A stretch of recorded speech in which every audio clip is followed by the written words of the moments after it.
You know what it's called? You don't know what it's called. Okay, so tell us what you do know. Here, talking to the microphone. Tell us what you do know. I think that you can't see the moon. Something kind of like that, only backwards. Yeah. You can't see the sun. Okay, so I wondered if you guys would understand this stuff. This doesn't happen very often, I mean, around here, so it's kind of rare. So I'm going to explain it as best I can, even though I know I have trained educators in the crowd that are going to probably tell me to stop explaining things to children. Okay, all right. You're going to be the earth. Can you hold that for us? And who wants to be the moon? Okay. And what does the moon do on any given day and night? And what's a moon do? What does the moon do? Do you know? Yeah, that's right. It just bees the moon. It is the moon. All right. So the earth is right here, and here's what I need you to do is just keep doing this. You're just going to make the globe go around, and you educators out there, don't tell me that we got it spinning west to east or west or north to south. It's just spinning, okay? All right, so keep just making it go around like this. You just keep doing that. Keep turning it. Can you keep turning it? Keep turning it. Do you know the moon does every day? It goes like this. Well, you should be turning that as well, because it's turning. No, you stay right there. Oh, no. We just had a major disruption in the universe. All right, you just stand right here. You just keep turning it. You just hold that and pretend it's turning, right? And the moon is turning, and it's going around. You just keep doing that. You are going to be the sun. And do you know what you're doing? Well, you're doing nothing except for shining your pretty brightness, right? So just, shine your pretty brightness, right? Can you do the part? Okay, just smile, all right? All right. And then, we don't have enough room to do this. All right, so now all of us keep spinning, keep going. Wait, oh. Why are you following me? Here, come over here. Let's see if we can do this better. All right, so the sun is shining, and this is spinning, and this is spinning, and all of these are going around. And okay, let's try this again. Moon, you stand over here for a minute. Okay, so this is the sun shining, and this is the earth going around the sun shining every day. And this is the moon going around the earth while the sun... Okay, let's just get to the point. Every once in a while, and it doesn't happen very often, every once in a while, the moon gets in the way of the sun. And here we are in Ohio, right here. Hold it just like that. And wait, to really make the shadow like this. And when the sun shines, it hits the moon, and it creates a shadow right here. So you said, when I said what's going to happen tomorrow, you said you can't see the moon. Actually, you can see the moon. You can't see the sun. You can't see the sun.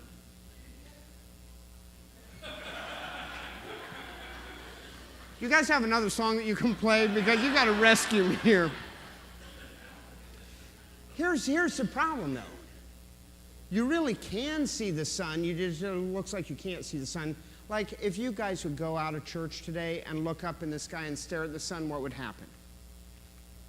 Well, you'd go blind, right? Because you can't stare at the sun. But you can't even do it because you go like that because it's too bright. But tomorrow, at a certain time, you actually could look up and you could stare at the moon and not realize that really the sun's rays are coming around the moon. You just don't, and it's really, really dangerous. And so you have to block your eyes with special glasses. Now, I have a special set of special glasses. These are real. These are from a welder's helmet. Can you tell me what you see? Nothing. Look up the light. Yeah, you can't see anything. Can you see anything? No, you can't see anything because it blocks all the light. But if you looked up at the sun, you can actually see the sun through this. So tomorrow, I know I can protect my eyes by looking up through this, and I'm going to be able to see this eclipse. But don't look up at the sun tomorrow because it's really dangerous. You really could go blind tomorrow. So don't do that. Make sure you ask your parents, when can I look, when can I not look, that kind of stuff. Hey, that means that tomorrow's eclipse, which only happens like once in your lifetime,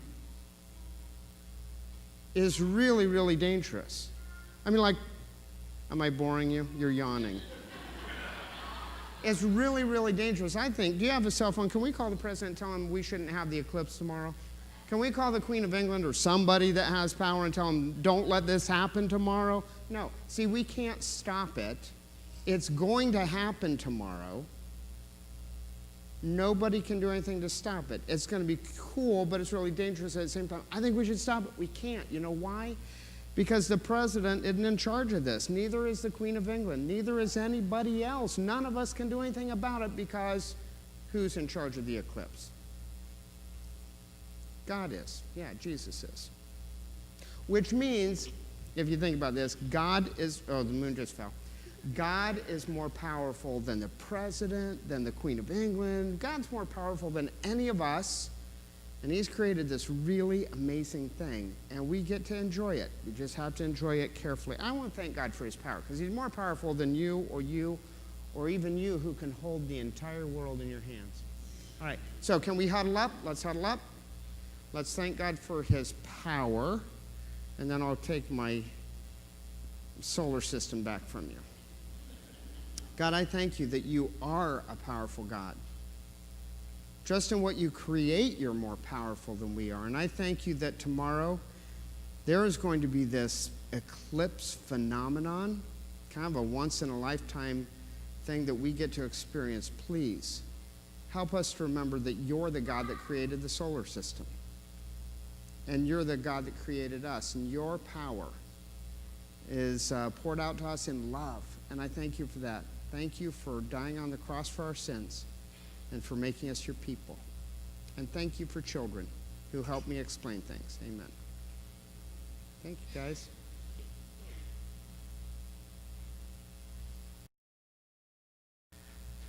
Did you guys get your glasses ordered for tomorrow? Are you excited about the eclipse tomorrow? I'm really excited about it. I remember the last time I saw a solar eclipse. It wasn't the one from 100 years ago. No jokes from everybody. It was one back in the 70s, and I remember poking a hole in a box and looking down in and seeing, and I remember also getting a bunch of negatives when we used to have film in our cameras and holding them up to the sun because they said it wouldn't burn out our eyes if we did that. I don't know if they were right or not, but I can see, so I guess they were right. It was so cool, so I'm really excited about tomorrow. I've been doing a little bit of research on it and the whole concept of what an eclipse is. Okay, so an eclipse, by literal definition, is there's a source of light for us in our solar system, that's the sun, and then there's us on Earth. An eclipse is where something, this time it's the moon, gets in between our view of the source of light. All right, that's just what an eclipse is. And so we'll say, oh, his glory was eclipsed by. His accomplishment was eclipsed by. Yeah, something gets in the way of our view. I got news for you. I've been spending some time in the book of Exodus, and there is a spiritual eclipse. It's one of the famous ones. It's the golden calf eclipse. And I want to take you and show you a little bit of this, but I get a little ahead of myself. Exodus chapter 32.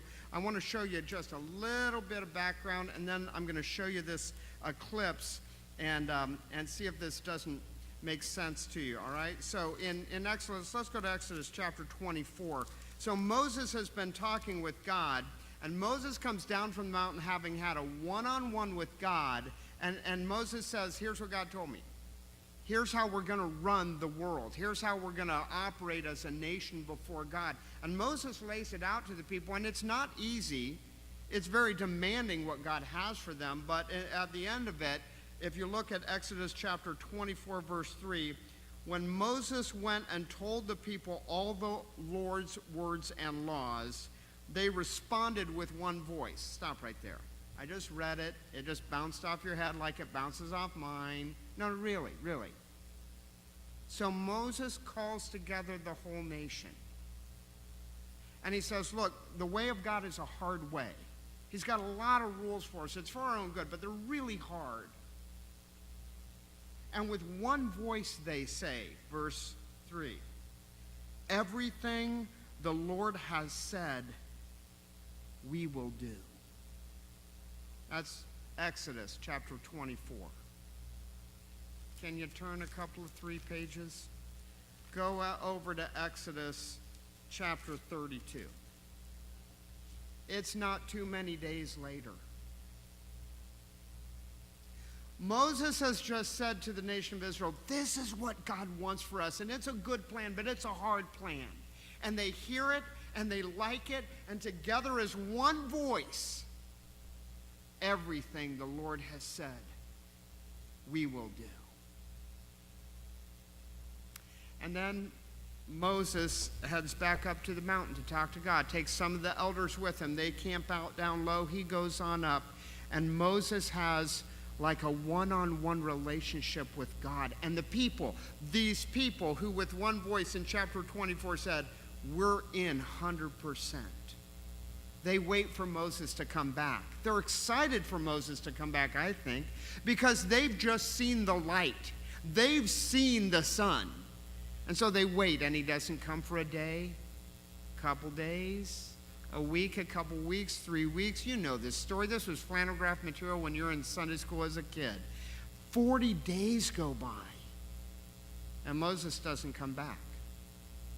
And these people who in chapter 24 say, everything the Lord has said, we will do, by the time they get to chapter 32, just a few days later, they have a spiritual eclipse. Something gets in the way of their view of God. And I could tell you this story, and you remember this story probably from being a kid in Sunday school, but I want to read to you all of chapter 32. I don't want to edit it. I don't want to editorialize it. I don't want to add to it or detract from it.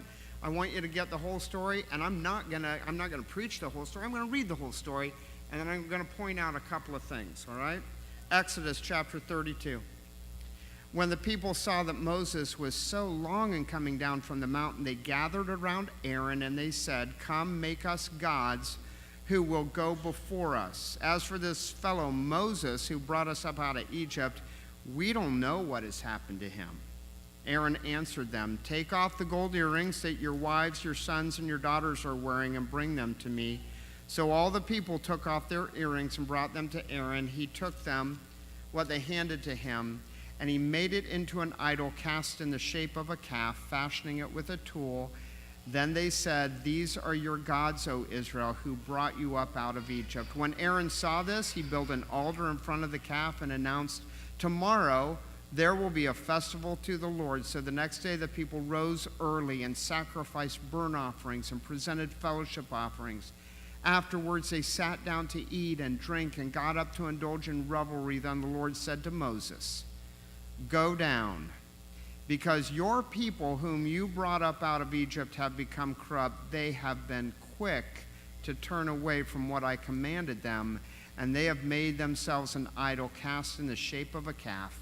They have bowed down to it and sacrificed to it and have said, these are your gods, O Israel, who brought you up out of Egypt.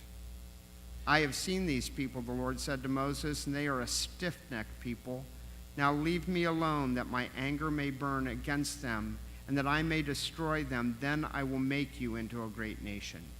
But Moses sought the favor of the Lord his God. O Lord, he said, why should your anger burn against these people, against your people, whom you brought out of Egypt with great power and a mighty hand?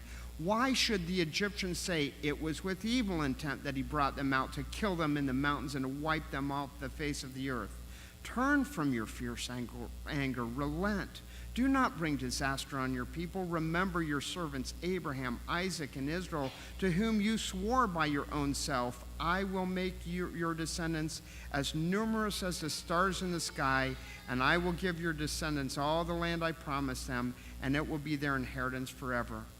Then the Lord relented and did not bring on his people the disaster he had threatened. Moses turned and went down the mountain with the 2 tablets of the testimony in his hands. They were inscribed on both sides, front and back. The tablets were the work of God. The writing was the writing of God engraved on the tablets. When Joshua heard the noise of the people shouting, he said to Moses, there is the sound of war in the camp. Moses replied, it is not the sound of victory. It is not the sound of defeat. It is the sound of singing that I hear. When Moses approached the camp and saw the calf and the dancing, his anger burned, and he threw the tablets out of his hands, breaking them to pieces at the edge of the mountain. And he took the calf that they had made, and he burned it in the fire. Then he ground it into powder. He scattered it on the water, and he made the Israelites drink it. he said to Aaron, "What did these people do to you that you led them into such great sin?" "Do not be angry, my lord," Aaron answered. "You know how prone these people are to evil. They said to me, 'Make us gods who will go before us.' As for this fellow Moses who brought us up out of Egypt, we don't know what has happened to him." So I told them, "Whoever has any gold jewelry, take it off." Then they gave me the gold, and I threw it in the fire, and it came out a calf. Moses saw that the people were running wild and that Aaron had let them get out of control, and so they became a laughingstock to their enemies. So he stood at the entrance to the camp and he said, "Whoever is for the Lord, come to me." And all the Levites rallied to him. Then he said to them, "This is what the Lord, the God of Israel, says. Each of you, each man, strap a sword to his side, go back and forth through the camp from one end to the other, each killing his brother and friend and neighbor." The Levites did as Moses commanded, and that day about 3,000 of the people died. Then Moses said, "You have been set apart to the Lord today, for you were against your sons and brothers, and he has blessed you this day." The next day Moses said to his people, "You have committed a great sin. But now I will go up to the Lord. Perhaps I can make atonement for your sin." So Moses went back to the Lord, and he said, "Oh, what a great sin these people have committed. They have made themselves gods of gold. But now please forgive their sin. But if not, then blot me out of the book you have written." The Lord replied to Moses, "Whoever has sinned against me I will blot out of my book. Now go, lead the people to the place I spoke of, and my angel will go before you. However, when the time comes for me to punish, I will punish them for their sin." And the Lord struck the people with a plague because of what they did with the calf that Aaron made. May God add his blessing to the reading of his word. Okay, so listen, Moses is up on the mountain for 40 years, and down in the valley, they're making this golden calf. And we said this several weeks ago. It was the bull, the actual bull that the Egyptians worship. So this is a worship that the Israelites are used to. They've seen this. So when they ask for a calf to be made, it's a calf that is the Egyptians' god. That's what they're worshiping there. And you've got to ask the question, what's going on with these people? Why did they do this? Now, I guess I don't want to be uncritical of the Israelites for what they did, because what they did was really, really bad. But I had to ask myself the question, what kind of golden calves do I have? What are the things that get in the way of me seeing God clearly? And why would I ever put something in between me and my view of a God that I worship? Well, if you really want to answer that rhetorical question, the answer is like this. Isn't it easier to worship something you can see than a God you cannot see? Isn't that easier? I mean, can we be honest about that? And doesn't God sometimes do this to us where, okay, we just had, a really clear view of God, and he's teaching us, and we're learning, and we're inspired, whether it's by music or by the hymns or by the word or by a sermon we hear, and we're inspired, we're walking with God. And then we go tomorrow and we go, "God, I want to talk to you again because yesterday was great." And God doesn't say anything. You come back the next day and you say, "God, like it was 2 days ago. Talk to me like you did 2 days ago. We were like close 2 days ago." And God doesn't say anything. I mean, the Israelites go 40 days waiting for Moses to come down.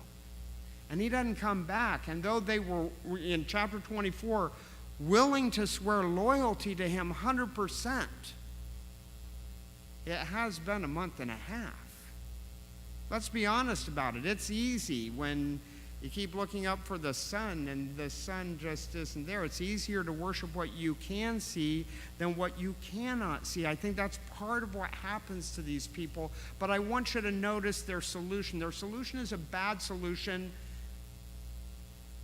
And I do it all the time, and I think you do too. Watch what they do literally. So they go to Aaron and they say, "We crave connection with the deity. So will you please give us something tangible to worship? I need an answer to my prayers right now." And Aaron says, "Okay, those gold earrings you have hanging, give them to me. That's tangible." Hey, can I ask you guys a question? You know your biblical history well enough to know this. Where'd they get the gold earrings? you guys remember this? Okay, I'll back up a chapter or two. So they're in Egypt for 430 years. They are making bricks for 430 years for Pharaoh. And God says, enough of that. And so God has Moses go to Pharaoh and say, you let my people go. And Pharaoh says, not a chance. God says, okay, let's have a plague. And you know how this story goes. We've seen the movie. Every year around Easter time, we watch the movie. And plague after plague after plague. And Pharaoh keeps saying, no way, let my people go. No way, no way, no way. And finally, the plagues ratchet down pretty hard. And finally, Pharaoh and all the Egyptian citizenry says, get out. Leave our country. In fact, take our gold, take our silver, here's some flour, here's some bread, here's a little lunch I made for you, get out of our country. Where'd they get the gold for the golden calf? It was the plunder that God gave them when he liberated them from Egypt. So Aaron says, give me your gold earrings, and I'll take what God gave you as plunder, and I'll make it into a deity. And you can worship that. That's idiotic, isn't it? If you're nodding, then you just called yourself an idiot. And I'm nodding because I do it all the time. It's been a really horrible year for me. We're just a few days away from the anniversary of my son's death. So August has already been really hard, on top of a really hard year.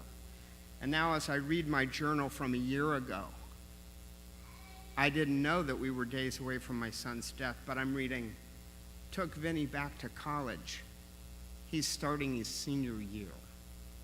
And then I put a little frowny face because I was going to miss my son.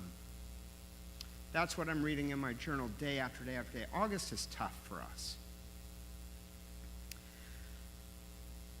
But I reflect on the last year, and here's what I see. I've gotten out of bed every day for the last 350 days. I've taken showers and gotten dressed and gone about my business. Not very well, but I've gone about my business. And I have been loved on by a lot of people. Our family feels a lot of support. And so I hear myself saying things like this. We wouldn't have made it had it not been for the people of Covington Church. We wouldn't have made it had it not been for my friend John Sharp, who has texted me almost every single day, sometimes at 4 o'clock in the morning, praying for you, brother, love you. We wouldn't have made it had it not been for our dear friends who have circled the wagons and helped us through. Are you listening to what I'm saying? But what is so easy to do is to say, God of the universe, I want to worship the gold that you gave me. Do I appreciate you guys and what you've done for me and how you've just really nursed us through the last year?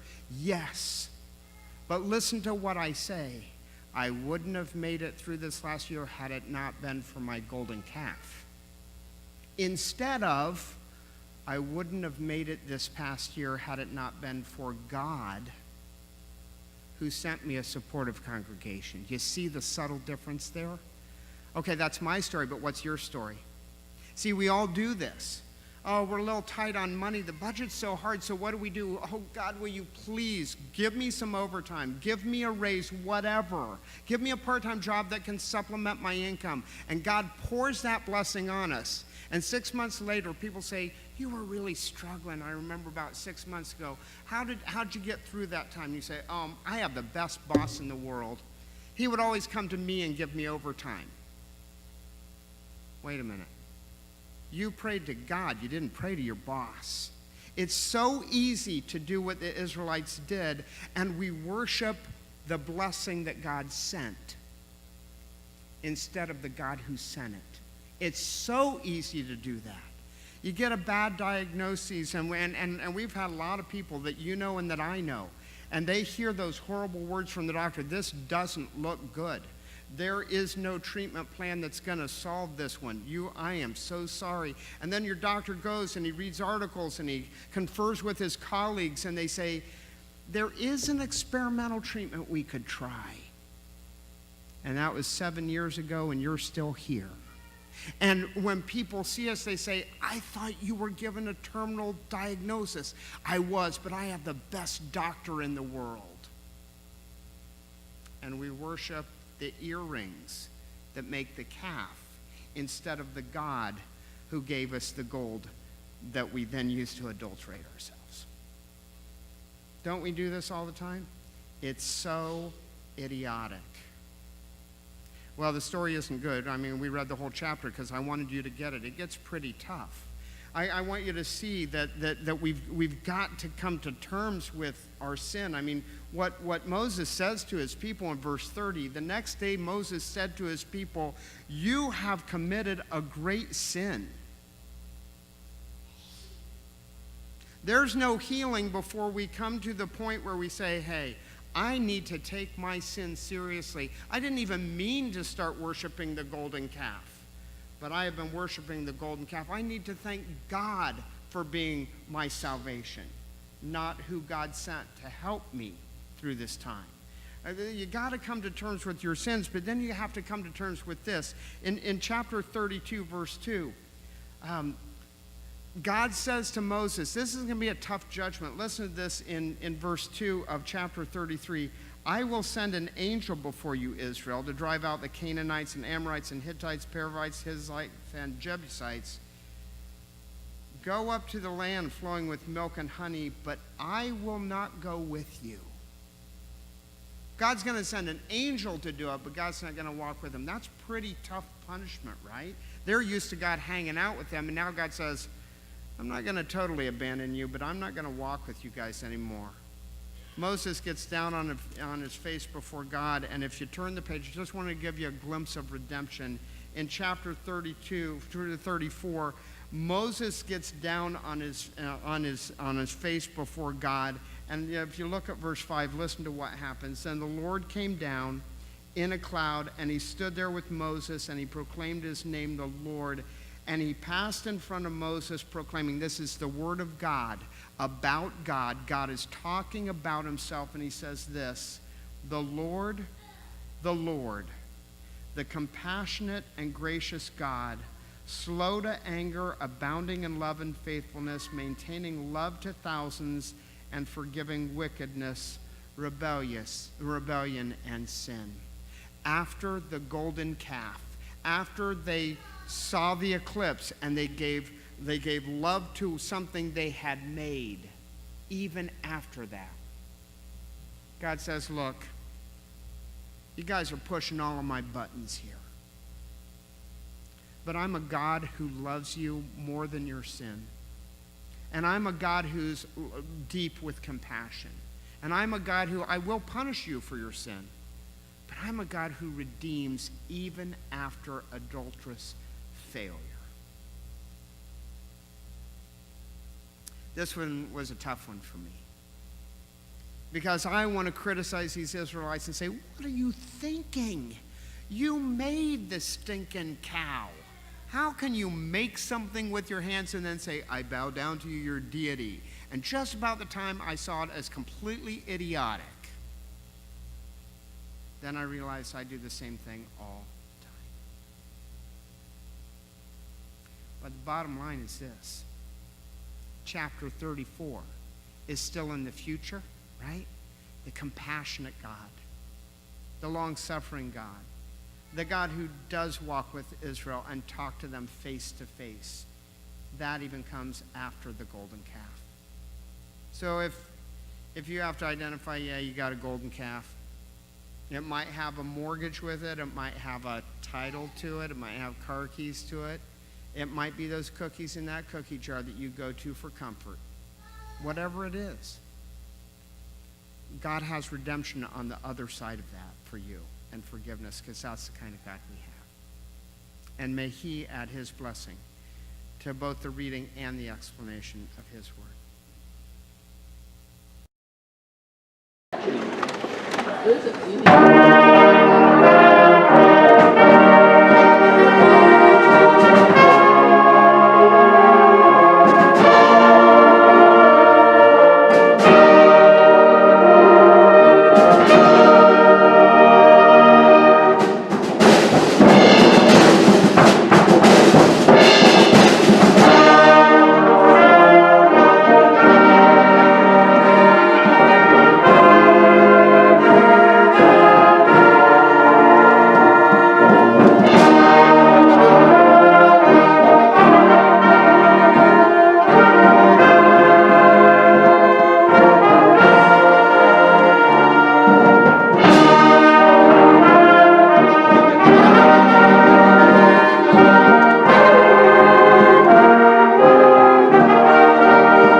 It is finished.